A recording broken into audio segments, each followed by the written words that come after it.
السلام علیکم ورحمۃ اللہ وبرکاتہ. محترم اولیدونکو کتونکو، نن پر آخري مقام چې اتم مقام دی، مقام کرد، چې هلته صنع بسحریکه کې په کاف کې اشاره ورته سوې ده. مقام کرد څنګه مقام دی؟ مقام کرد ډیر قدیمو قراو استعمال کړی نه دی.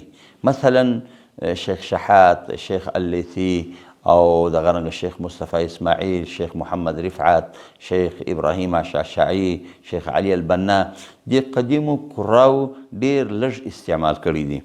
البته دا مقام کرد ویل کیږي په دوو لهجو کې، په بیات کې ویل کیږي او په نهاوند کې ویل کیږي. په نهاوند کې ویل کیږي. خصوصا د عربي چې کوم تواشیح دي، هغه نعتونه چې دوی ورته وایي یا انقلابي ترانې، هغه په دې مقام کې ډیر ویل کیږي.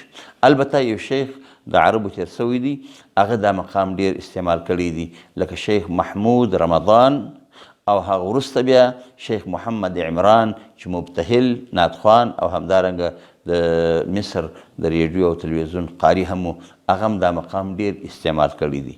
لهذا مقام کرد په هغه اصولي مقاماتو کې خو نه دی. البته قرای په قرآن مجید کې هم استعمال کوي. شیخ محمود رمضان، شیخ محمد عمران واوري مقام کرد ډیر په ښه انداز ویلی دي. السلام علیکم ورحمت الله وبرکاتہ.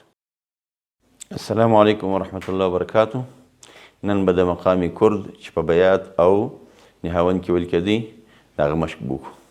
اعوذ بالله من الشیطان الرجیم. إلا الذين آمنوا وعملوا الصالحات فلهم أجر غير ممنون.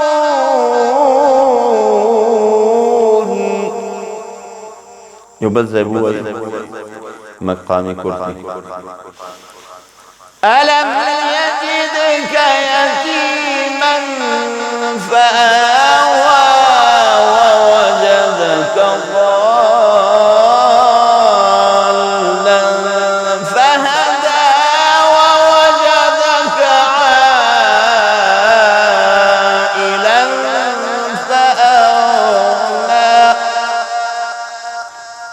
مقام کرد ابتدا سو او وقف پر مقامی بیات بیان.